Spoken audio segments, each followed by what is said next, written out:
အမျိုးသားတို့ရေခတ်နေစဉ်မထင်မှတ်ထားတဲ့တရှိတတဝါတကောင်ပါလာပါတယ်သူကအံ့အားသင့်စွာနဲ့ဒီရေရင်းထဲမှာဘာလို့ငါရှိနေရတာလဲလို့ရေရွတ်မိပါတယ်လီချန်လည်းအံ့နာသွားပြီးဖမ်းယူရန်လက်လိုက်စင်မှာအဲ့ဒီငါဟာတစ်သားရေပုံးထဲကနေရုတ်တရက်ဝုန်းခနဲ့ခုံထွက်ကရေရင်းနှုတ်ခမ်းရှိကြောက်ပြားပေါ်ကိုကျသွားပြီးနောက်ပါဆက်ကနေနှွေးထွေးချုံမွေးတဲ့ကြောက်စိမ့်လက်စွပ်တကွင်းကိုထွေးထုတ်လိုက်ပါတယ်လက်စွပ်ရဲ့အပြင်ဘက်မှာအသက်ဝင်လှုပ်ရှားနေသောငါးပုံတန်ထန်ကိုထုစစ်ထားပြီးအတွင်းဘက်မှာတော့ရှေးဟောင်းဟန်ဖြင့်ကျိုးဆိုတဲ့စာလုံးကိုခန့်ညားစွာထွင်းထုထားတဲ့လက်ရာဟာအလွန်ပြောင်မြောက်လာပါတယ်သူဇဝေဇဝါဖြစ်နေချိန်မှာပဲအဲ့ဒီငါကရေရင်းဝစီကိုအမိခပြနေပြန်တဲ့အတွက်တစုံတစ်ခုကိုအရေးအယောင်ပြနေတယ်လို့ဖြစ်နေပါတယ်မင်းကငါ့ကိုရေရင်းရဲ့စင်းစေချင်တာလားလို့လီချန်ကစမ်းသက်မေးမြန်းလိုက်ပါတယ်အဲ့ဒီအခါငါးချင်းပြဟာချက်ချင်းပဲအမိခကရေရင်းထဲကိုခုံငုတ်သွားပြီးရေမျက်နှာပြင်ပေါ်မှာပေါ်ကသူ့ကိုစူးစိုက်ကြည့်နေပါတယ်သူ့ရဲ့မျက်ဝန်းများဟာလူသားတွေလိုအတိရန်ရှိပြီးမျောလင်းတောင့်တမှုများဖြင့်ပြည့်နှက်နေပါတယ်လီချန်ကအေးဆက်နေတဲ့ကြောက်စိမ့်လက်စွပ်ကိုတင်းတင်းဆုပ်ကန်ရင်းစိတ်ထဲတွင်ထိတ်ခနဲဖြစ်သွားကချက်ချင်းပင်အိမ်တို့ပြန်ပြီးကျိုးရှိနဲ့မိတို့ကိုယူခဲ့ပါတော့တယ်ကျိုးတစကိုရေတွင်းသားမှာရှိတဲ့ပိုးစာပင်အိုကြီးမှာချီနှောင်ပြီးကျန်တစကိုမိမိကားတွင်ပက်ကမိတို့ကိုအန်ကိုက်လျက်ရေတွင်းအောက်ကိုဆင်းသွားခဲ့ပါတယ်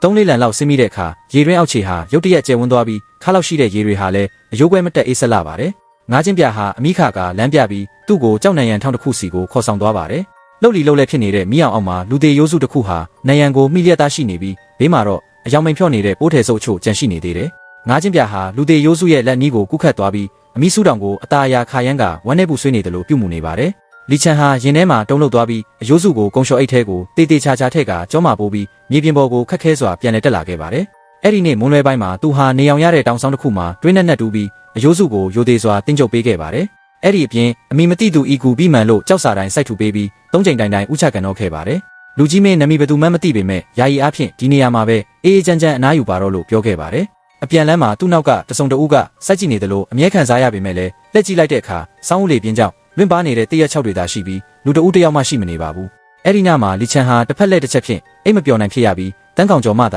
အိမ်မောကျသွားပါတော့တယ်လူငယ်လေးငါကိုမြေမြုပ်တင်ကြုတ်ပေးလို့ကျေးဇူးများကြီးတင်ပါတယ်ငါနာမည်ကကျိုးဝင်ရွံလို့ခေါ်တယ်တောင်အောက်ကကျိုးမိသားစုရွာကပါလွန်ခဲ့တဲ့3နှစ်တုန်းကလက်မုတ်ပွဲတော်ညမှာတားမိုက်2ယောက်ရဲ့တွန်းချခြင်းကိုခံရပြီးအခုထိမကြေမချမ်းဖြစ်နေရတာပါဆိုပြီးအိမ်မက်ထဲမှာတစုံတဦးကပြောလာပါတယ်လီချန်ကအံ့အားသင့်စွာနဲ့အကြောင်းရင်းကိုမင်းမြန်းတော့အဖိုးအိုကတက်ပြင်းရှည်ကြီးချပါတော့တယ်ငါကမူလကငွေပန်းထိန်ဆရာတယောက်ပါပိုင်ဆိုင်မှုအနှဲငယ်စုဆောင်းမိခဲ့ပြီးငါမှာတား2ယောက်နဲ့သမီး1ယောက်ရှိပြီးသမီးငယ်ဆုံးစုရင်ကသာအတိဆုံးနဲ့အလိမ္မာဆုံးပဲငါကပိုင်ဆိုင်မှုတွေကို3ပုံညီတူညီမျှခွဲပေးချင်တာကိုအဲ့ဒီတားမိုက်2ယောက်ကသဘောမတူပဲအခုလိုရက်ဆက်တဲ့လက်ချက်မျိုးလုပ်ခဲ့ကြတာပဲတဲ့လီချန်ဟာအဲ့ဒီစကားကိုကြားပြီးတဲ့နောက်ဒေါသတကြီးစိတ်လှုပ်ရှားသွားကသူတို့အတွက်တရားမျှတမှုဘယ်လိုပြန်ရှာပေးရမလဲလို့အလင်းအမြန်မင်းမြန်းလိုက်ပါတယ်ဒါကြီးကျိုးဖူကမြို့ပေါ်မှာအပေါင်ဆိုင်ဖွင့်ထားပြီးတားလက်ကျိုးလူကတော့မြို့နယ်ထဲမှာငွေဆိုင်ဖွင့်ထားတယ်သမီးငယ်စုရင်တယောက်တည်းသာသူတို့2ယောက်ရဲ့နှိပ်စက်မှုကိုခံရပြီးအိမ်ဟောင်းကြီးကိုစောင့်ရှောက်နေရတာမင်းအနေနဲ့အမှန်တရားကိုစုံစမ်းဖော်ထုတ်ပြီးငါရဲ့ဖြူစင်မှုကိုတက်တည်ပြပေးပါစုရင်ကိုလည်းဘေးကင်းအောင်ကာကွယ်ပေးပါလို့ပြောရတယ်လီချန်ရုတ်တရက်လက်နိုးလာတဲ့အခါအပြင်ဘက်မှာကြက်တုံပြီးမိုးလင်းနေပါပြီခေါင်းအောက်မှာရှိတဲ့ကြောက်စိမ့်လက်စွပ်ဟာအသားထဲအထိအေးဆက်နေစေဖြစ်ပြီး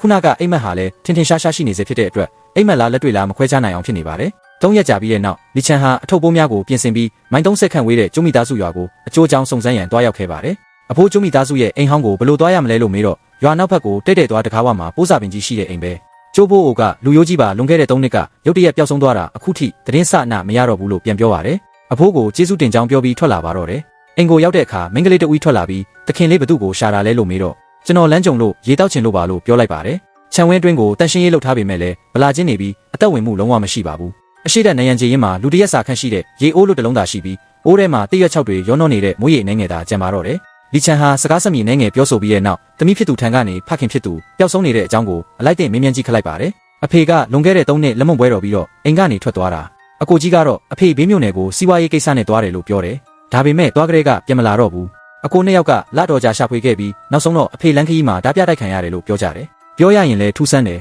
အဖေ9နှစ်လုံးကိုမွေးထားပြီးလူလိုကိုအတိဆုံးဖြစ်တဲ့ငါးချင်းပြကြီးလဲဘာအကြောင်းမှမရှိပဲပျောက်သွားတယ်အဲ့ဒီငါကအဖေကိုအကက်ဆုံးပဲအဖေရေအိုးနာရက်လိုက်တာနဲ့အမိခါပြီးရေပေါ်ပေါ်လာတက်တာအဲ့ဒီနေ့ကစားပြီးဘလို့မှရှာမတွေ့တော့ဘူးတဲ့ငါဟုတ်လားမင်းကလေးကကျိုးစုရင်မဟုတ်လားဒီပစ္စည်းကိုတိတလားလို့မေးလိုက်တော့ဒါကအဖေတစ်သက်လုံးကိုခန္ဓာမှာအမြဲဆောင်ထားတဲ့ပစ္စည်းပဲတခင်လေးတာကိုဘယ်ကရတာလဲလို့ပြန်မေးပါတယ်လီချန်လဲရေရင်းငယ်ကစမ်းကြဲတဲ့ဖြစ်ရက်နဲ့အိမ်မက်ထဲမှာမှာကြားခဲ့တဲ့အကြောင်းများကိုအသေးစိတ်ပြောပြလိုက်ပါတယ်စုရင်ဟာနားထောင်ပြီးတဲ့နောက်မျက်နှာတစ်ပြင်လုံးဖြူလျော်သွားပြီးတကိုယ်လုံးတုံရင်လာတော့တယ်မထူးဆန်းတော့ပါဘူးကျမလည်းအဖေတကိုယ်လုံးရေဆိုနေတာကိုပဲခဏခဏအိမ်မက်နေတာအဲ့ဒီငါးချင်းပြကအဖေရဲ့ဝိညာဉ်ဝင်ပူးနေတာတေချာတယ်ရေရင်းငယ်ကနေတယောက်ယောက်ကသူ့အတွက်တရားမျှတမှုရှာပေးဖို့တောင်းဆိုနေတာပဲလို့မင်းကလေးကပြောတော့လီချန်ကအตาအယာနှစ်သိမ့်လိုက်ပါတယ် မင်းကလေးမငိုပါနဲ့လူကြီးမင်းကကျွန်တော်ကိုအိမ်မက်ပေးရဆိုကြတဲ့ကတမီးအတွက်မချင်မချမ်းဖြစ်နေရတွေကိုရှင်းလင်းပေးဖို့ကူညီချင်လို့ပါဒါပေမဲ့ရုံးပေါ်မှာတိုင်တန်းဖို့ဆိုရင်လူသက်တွေနဲ့ပစ္စည်းသက်တွေအစုံလင်ရှိမှသာအဲ့ဒီလူနှစ်ယောက်ကိုဥပဒေအရအပြစ်ပေးနိုင်မှာလို့ပြောတော့စုရင်ဟာခေါင်းငုံကခဏမျှစဉ်းစားပြီးတဲ့နောက်ရုတ်တရက်ခေါင်းမော်လာပါတယ်ကျမလူတစ်ယောက်ကိုတတိယပြီးအဖေမှာအသက်ထက်ဆုံးပေါင်းခဲ့တဲ့မိတ်ဆွေတစ်ယောက်ရှိတယ်ချံပေါ်ရွံလို့ခေါ်တဲ့အဲ့ဒီတုန်းကအဖေနဲ့လက်ဖက်ရည်တောက်ပြီးစကားပြောဖို့အိမ်ကိုခဏခဏလာတတ်တယ်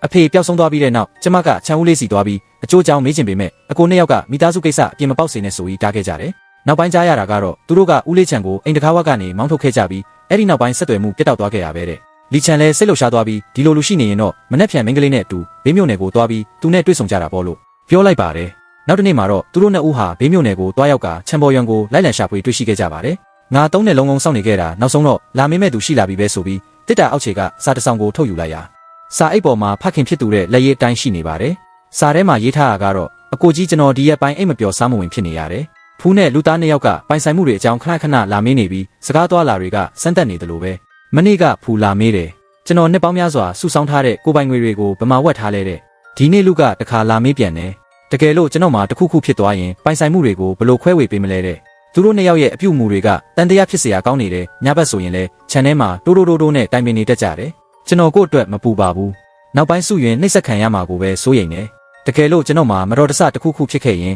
အဲ့ဒီသားနှစ်ယောက်ရဲ့လက်ချက်ပဲဖြစ်လိမ့်မယ်တဲ့စုရင်ဟာစာကိုဖတ်ပြီးတာနဲ့မျက်ရည်တွေတဖြန်ဖြန်ကျလာပါတော့တယ်ချံပေါ်ရွံကတပြင်းချရင်ငါဒီစာကိုရပြီး3ရက်ပဲရှိသေးတယ်မင်းဖေအပြင်သွားပြီးပြန်မလာတော့တဲ့သတင်းဆိုးကိုကြားရတာပဲငါရုံးတော်ကိုတိုင်မလို့လို့တော့မင်းကိုနှစ်ယောက်ကတားကြတယ်လို့ပြောပါတယ်ဦးလေးချံဒုက္ခများလာပါပြီလို့ပြောပြီးတဲ့နောက်စုရင်ကိုလည်းစိတ်မကောင်းမဖြစ်ဖို့နှစ်သိမ့်လိုက်ပါတော့တယ်စုရင်ဟာစာကိုကိုင်းဆောင်ကအိမ်ကိုပြန်လာပြီးနောက်ကျုံမိသားစုတွင်အနှစ်ဆက်လုံးလုံးအိမ်ဖော်လုပ်ခဲ့တဲ့ဝမ်မားကိုတတိယသွားပြန်ပါတယ်ဖခင်ပျောက်ဆုံးသွားပြီးတဲ့နောက်ဝမ်မားဟာအကိုနှစ်ယောက်ရဲ့နှင်ထုတ်ခြင်းကိုခံခဲ့ရပြီးသူမအလျင်မြန်ထွက်သွားရခြင်းကလည်းတစုံတစ်ခုသောအကြောင်းရင်းကိုသိရှိထားတာကြောင့်ဖြစ်ပါလိမ့်မယ်မကြာမီမှာသူတို့နှစ်ဦးဟာဝမ်မားရဲ့အိမ်ကိုရောက်ရှိသွားကြပါတယ်ဝမ်မားအဖေပျောက်ဆုံးသွားတဲ့ညကတခုခုမြင်ခဲ့သေးလားလို့မေးတော့မနှက်ဖြန်ရုံးတော်ကိုရောက်ရင်ကျမအားလုံးကိုတက်တေထွက်ဆိုပေးပါမယ်ကျမတခင်ကြီးကိုတောင်းပန်ပါတယ်ကျမအဲ့ဒီတုန်းကသာအော်ဟစ်လိုက်ရင်လို့ပြောရင်ငိုကြွေးနေပါတော့တယ်ဝမ်မားအခုလိုတက်တေထွက်ဆိုပေးနိုင်တာတင်ပဲကျေးဇူးအကြီးကြီးတင်လာပါပြီသူကမနှက်ဖြန်ကျွန်တော်မင်းကလေးနဲ့အတူမင်းတို့ကိုခေါ်ပြီးတရားစွဲဆိုပေးပါမယ်လို့ပြောပါတယ်ကျိုးလူရဲ့ဇနီးဝန်ရှိဟာလဲဝဲသူဖြစ်တဲ့အတွက်ခင်မုန်းဖြစ်သူစိတ်မသက်မသာဖြစ်နေတာကိုမြင်တဲ့အတွက်အထက်ထက်မင်းမြတ်ရမှအပြင်လူတယောက်ကရောက်ခမဟောင်းရဲ့ကိစ္စများကိုလိုက်လံစုံစမ်းနေကြောင်းသိရှိရတဲ့အတွက်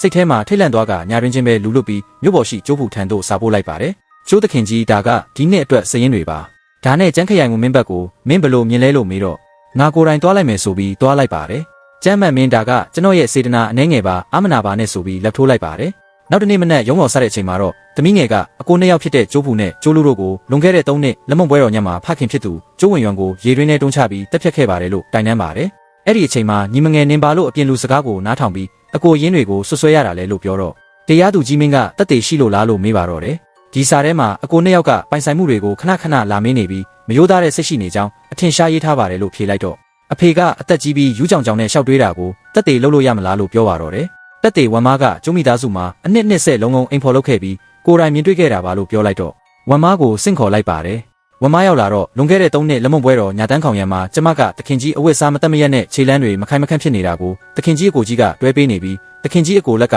နောက်ကနေလိုက်ပါလျက်ရထားလုံးပေါ်တင်ပြီးအရှိတက်ကိုထွက်ခွာသွားတာမြင်ခဲ့ပါတယ်နောက်တနေ့မှာတော့တခင်ကြီးစီးပွားရေးကိစ္စနဲ့အပြင်သွားတယ်လို့ပြောကြတယ်ဒါပေမဲ့ဘသူကအဝတ်စားမတက်မရက်နဲ့အပြင်ထွက်มาလဲလို့ပြောတော့ရှောက်လို့မပြောနဲ့ဒီမိမကြီးကအဲ့ဒီတုန်းကအင်္ဂပစ္စည်းတွေကိုခိုးယူလို့နှင်ထုတ်ခံရတာကိုမကျေနပ်လို့အခုစုပေါင်းပြီးမဟုတ်မမှန်ဆွဆွဲနေတာဆိုပြီးပြောတော့မတရားဆွဆွဲခံရတာပါကျွန်တော်မျိုးမှဘာပစ္စည်းမှမခိုးခဲ့ရဘူးလို့ပြန်ဖြေပါတယ်ခင်ဗျားကသူတို့အဖိုးကိုကြိုးကိုတွဲပြီးအပြင်ထွက်သွားတာမြင်နေဆိုပေမဲ့ရေတွင်းထဲတွန်းချတာကိုမြင်လိုက်ရလားလို့ပြောတော့ဒါတော့မမြင်မိပါဘူးလို့ပြန်ဖြေလိုက်ပါတယ်ဒါဆိုရင်တော့ဟုတ်ပြီလေရထားလုံးရှိတယ်ဆိုကြတဲ့ကခီးဝေးသွားတာပဲအဝတ်စားမတက်မရက်ဖြစ်နေတာကတော့မှောင်နေလို့မားမြင်တာဖြစ်နိုင်တယ်ဒါကိုလူတက်မှုလို့ဘလို့ဆုံးဖြတ်မလဲတဲ့အဲ့ဒီစာကလည်းတန်တရားဖြစ်ုံတက်ပဲအဖွားကြီးရဲ့တက်တွေကလည်း3နှစ်ကြာမှထွက်ဆိုတာဖြစ်ပြီးတခြားထောက်ထားလည်းမရှိဘူးဘလို့လို့အတီးပြုတ်လို့ရမလဲလို့ပြောတော့မှာပဲအကိုကြီးဖြစ်သူကအမတ်မင်းမိမငယ်ကအပြင်လူရဲ့မြောက်ထိုးပင်ကော်လောက်တာကိုခံရပြီးပိုင်ဆိုင်မှုတွေကိုတယောက်တည်းသိမ့်ပိုက်ချင်လို့ဖြစ်ရပါမယ်လို့ပြောပြန်ပါတယ်အဲ့ဒီအချိန်မှာလီချန်လဲဒီကြောက်စိမ့်လက်စွပ်ကတေဆုံးသူရဲ့အယိုးစုနဲ့အတူ